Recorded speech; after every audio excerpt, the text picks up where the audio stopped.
Аллах Субхану ва Тааля каждому человеку придает. Аллах Субхану ва Тааля ар бир адамга, ар бир кишиге өзүнүн ырыскысын чене өлчөп койгон.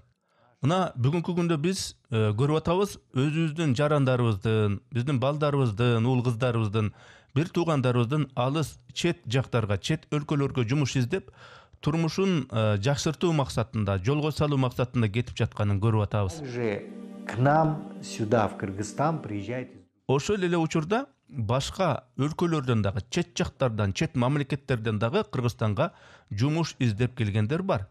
Бирок ошол миграциядагы дагы бир көйгөй проблема бул алдамчылык.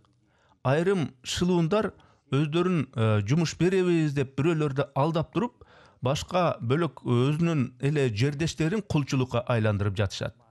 Мындай адилетсиздик тилекке каршы кээде ошол мусулманмын деген кишилер тарабынан дагы башка мусулмандарга карата жасалып жатпайбы? Мисалы ала турган болсок, кээ бирлери алдамчылык менен чоң суммадагы акчаны алып, виза мөөнөтүн узартпай жатышат. Ошондуктан бул жерде эң биринчи этикалык маселе бул Аллах Субханаху ва Таалянын астындагы жоопкерчилик жөнүндө сөз болууда. Мисалы, Түштүк Азиядан иш издеп, жумуш издеп келгендер бар бизге.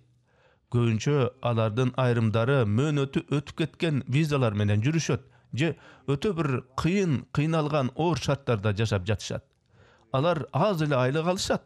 Аллах сактасын, мына биздин балдарыбызга дагы башка жактарда чет өлкөлөргө бара турган болсо, аларга дагы ушундай адилетсиз мамиле жасалса, эч ким андайды каалабайт эмеспи?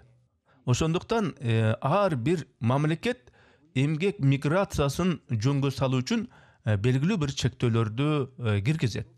Андан тышкары коомдун жана мамлекеттин ичиндеги коопсуздукту сактоо, жергиликтүү элди жумуш менен камсыз кылуу максаттарын албетте көздөйт. Бул турган эле нерсе. Мындан тышкары бардык иш аракеттер мыйзамдуу негизде жүргүзүлүшү шарт экендиги дагы түшүнүктүү. Эмне үчүн бул маанилүү? Биринчиден, эгерде Аллах сактасын, мигранттардын башына бир кырсык түшүп калса, алар камсыздандырылган болушу керек да. Экинчиден, жумуш берүүчүгө карата анын коопсуздугу менен укуктары дагы корголууга тийиш. То, что мы требуем от наших граждан и от граждан. Биз өз жарандарыбыздан кандай тартипти талап кылсак, биздин өлкөгө сырттан келген, чет өлкөдөн келген, чет өлкөлүк жарандардан дагы мына ушул өзүбүзгө эле койгон талапты, эрежелерди сакташын талап кылабыз. Ошондой эле башка мамлекеттер дагы биздин жарандарыбыздан өз өлкөсүндө ушундай эле тартипти талап кылышат.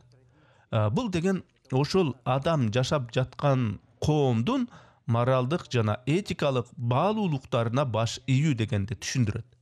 Бул маданиятты, салтты урматтоо дегенди түшүндүрөт. Бул деген өтө маанилүү маселе. Поэтому в священном Коране Аллах Субхану ва Тааля подчеркивает. Ошондуктан Кур'ан-ы Каримде Аллах Субханаху ва Тааля жоопкерчилик, адилеттүүлүк жана чынчылдык сыяктуу түшүнүктөргө өзгөчө басым жасайт. Бүгүнкү күндө карасак мынакей, бул маселе өтө курч турат. Эмгек эксплуатациясы, алдамчылык, эмгек шартындагы мыйзамсыздыктар жана адилетсиз мамиле деген нерселер. Бул өтө курч турган маселелер. Ислам бул адилеттүүлүктүн, тазалыктын, чынчылдыкка жана ар бир адамдын укугун урматтоого чакырган дин. Мен бул жерде ахд, келишим же убадага бекем туруу тууралуу кээ бир хадистерди жана аяттарды силерге мисал келтиргим келет. Анткени келишимдерге жана милдеттенмелерге адамдар бирине бири берген убадаларына, шерттерине бекем туруу. Мындайча айтканда ахд деген түшүнүк ыймандын өзөгүн түзгөн абдан маанилүү маселе болуп саналат. Кур'анда Аллах Субханаху ва Тааля мындай деп айтат: "Эй ыйман келтиргендер" дейт. "Өзүңөрдүн убадаңарга, шерттериңерге, келишимдериңерге бекем болгула" дейт. Потому что работодатель зачастую есть такие случаи, когда Анткени кээ бир учурларда жумуш берүүчүлөр өзүнүн мурдагы түзгөн жумуш аткаруучулар менен болгон келишимди бузуп, өз милдетин аткарбай жаткан мисалдар көп болууда. Же болбосо жумушка алынган адам дагы өз милдетин так аткарбай жатышы мүмкүн. Демек, баштагы түзүлгөн ортодогу келишимге болгон жоопкерчилик эки тараптан тең талап кылынат негизи. Силер кандай шартта макулдаштыңар, кандай талаптар коюлган, ким эмнени моюнга алган, мына ушунун баары башында кандай сүйлөшүлсө, келишимде кандай бекилсе, так аткарылышы зарыл. Бул Маида сүрөсүнүн 1-аяты.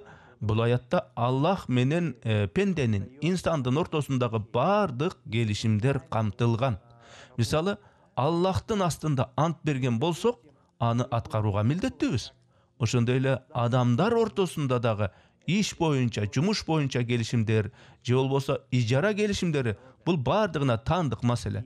Же болбосо бирөөгө кандай бир имаратты, жайды ижарага берилсе, же бирөөнү жумушка алсак, булар дагы ошол келишимди аткаруу маселесине кирет.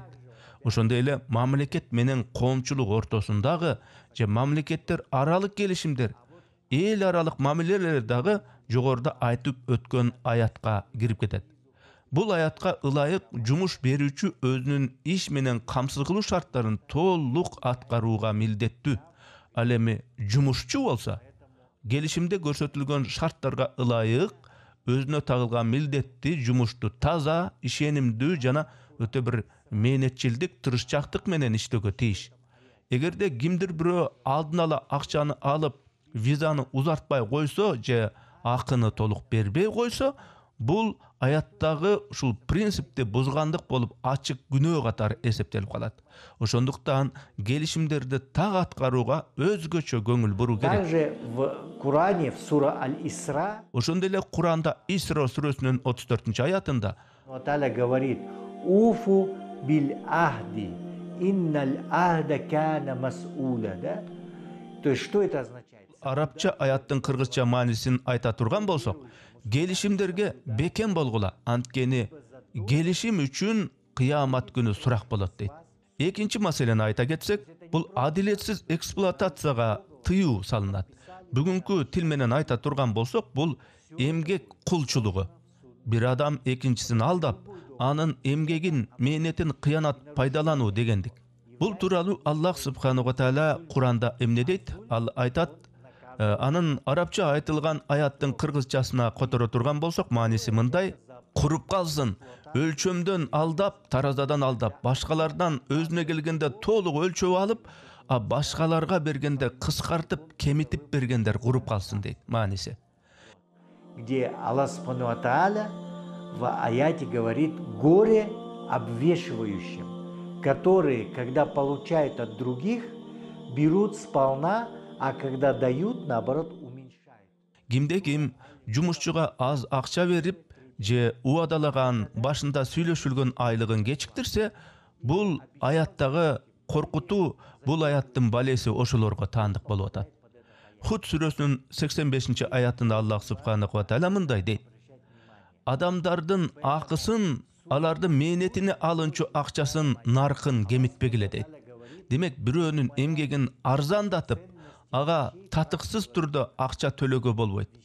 Айткан акчаны, мурда сүйлөшүлгөн акчаны сүйлөшүлгөндө бериш керек. Снижать чей-либо труд другого. Например, граждане из Бангладеш, Индии. Мисалы, Бангладештен, Индиядан, Пакистандан же Кыргызстан менен Өзбекстандан келген адамдар мына бизде Кыргызстанда ар кайсы региондордо, айрыкча борбордо күн түнү 12 саат иштеп, бирок түккө арзыбаган бир акча алышат.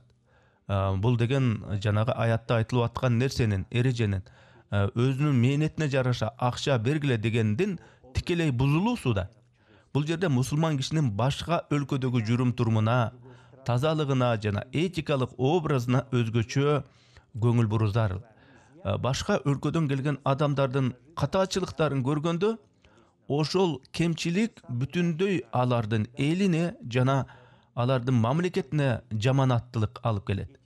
Дал ошондой эле биздин жарандарыбыз дагы чет мамлекеттерге барып жүрүшпөйбү? Эмгек миграциясы боюнча, башка маселелер боюнча алардын ошол чет өлкөдөгү жүрүм туруму, таза эмес жүрүшү же бир этикасыз мамилеси бүтүндөй Кыргызстан жөнүндө ошол чет өлкөлөрдө терс пикирлерди жаратат. Куранда Аллах субханаху ва тааля мындай деп айтат. Кыргызча маанисин аяттын которо турган болсок мындай болот: чын эле Аллах тооба кылгандарды жана өзүн таза кармагандарды сүйөт дейт. Башкача айтканда, кийимдин, жүрүм турумдун, өзүн алып жүрүүсүнүн жана жашаган жердин тазалыгы жөнүндө кеп. Бул жөн гана гигиена эмес, бул ар бир мусулман үчүн диний милдет болуп дагы эсептелет. Наш пророк Мухаммад саллаллаху алейхи вассалям сказал: «Ат-тухуру шатруль иман», да, чистота. Пайгамбарыбыз Мухаммад саллаллаху алейхи вассалям мындай деп айткан: тазалык ыймандын жарымы дейт. Бул Сахих Муслимдеги хадис.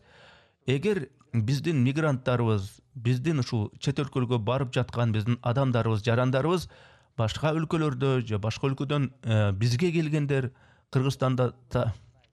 Кыргызстанда жүрүп, мисалы үчүн тазалыкты сактабаса, коомдук жайларда адепсиз жүрүш турушун кылса, бул алардын өлкөсүнүн маданиятын, алардын мусулмандык сыпатын дагы жаманатты кылып көрсөтөт. Башкаларга адилеттүү мамиле кылуу жөнүндө айтканда, бирөөнүн улутуна же бирөөнүн өңүнө карап жаман көрүүдөн мурда, өзүңдүн балаң чет өлкөдө жүргөн сенин уул кызың башка мамлекетте кантип жүргөнүн бир элестеткин. Анткени сиздин балаңызга дагы башка өлкөнүн жарандары ошондой эле мамиле кылышы мүмкүн. Мына ошондуктан исламда Аллах субханаху ва тааля ар бир адамга улутуна, өңүнө, түсүнө, расасына, маданиятына, тилине же динине карабастан тең жана адилеттүү мамиле жасоону негизги талап кылып койгон. Ко всем, кто есть человек, к ним необходимо относиться справедливо. В Коране Аллах субхану ва тааля говорит: «Инна Аллаха я'муру биль адли валь ихсан». Да? Воистину. Куранда Аллах субхану ва тааля мындай деп айтат. Нахл сүрөсүнүн 90-аятты: Аллах силерге адилеттүүлүктү жана жакшылык кылууну буйрат дейт. Эмгек мигранттары мусулман болобу же мусулман болбой башка динде болобу, ар кандай да биз биринчи кезекте түшүнүшүбүз керек. Эмнени түшүнүшүбүз керек? Бүгүн биздин жарандарыбыз дагы чет жактарда, чет мамлекеттерде эмгектенип жүрүшкөнүн аңдашыбыз керек. Кыргызстандан, Өзбекстандан, Тажикстандан чыккан эмгек мигранттары башка өлкөлөрдө жүрүшсө, Бангладеш, Индия, Пакистан сыяктуу Түштүк Азия мамлекеттеринен келген мусулмандар болсо, биздин өлкөдө иштеп жатышат. Көпчүлүк учурда бул жака келген кедей өлкөлөрдүн, мамлекеттердин жарандары юридикалык жактан эч кандай коргоого ээ эмес. Же болбосо биздин жарандарыбыз чет мамлекеттерде үй кызматкери болосуң деген шултоо менен алынып, аягында кулчулукта кызматчы катары кээде андан дагы бир оор, кыйын жагдайда колдонулуп кор болуп жатышат. Мындайча айтканда, адамдар системалуу түрдө зомбулукка, басынтууга жана укуксуздукка туш болуп, курмандыкка айланып жатышат. Кээ бирлеринде медициналык камсыздандыруу жок, мыйзамдуу бир макамы, статусу жок. Ал тургай кырсык же өлүм болсо дагы алардын укугун коргой турган эч ким жок болуп атпайбы? Ошондуктан бул маселеге өзгөчө көңүл буруу абдан маанилүү. Аллах субханаху ва тааля Нахл сүрөсүнүн 90-аятында мындай деп айтат. Ал арабча айтылгандардын кыргызча маанисин которсок мындай болуп калат: Аллах силерге адилеттүүлүктү, жакшылык кылууну жана туугандарыңарга берешен болууну буйруйт, арам иштерди, зулумду жана текебердикти тыюу кылат дейт. Кыямат күнү Аллах 3 адам менен сүйлөшпөйт экен. Алардын бири жумушчуну жалдап, анын эмгегинен пайдаланып, бирок акысын бербеген, төлөбөгөн киши дейт. Бухари. Ислам, наоборот, обязывает справедливо относиться.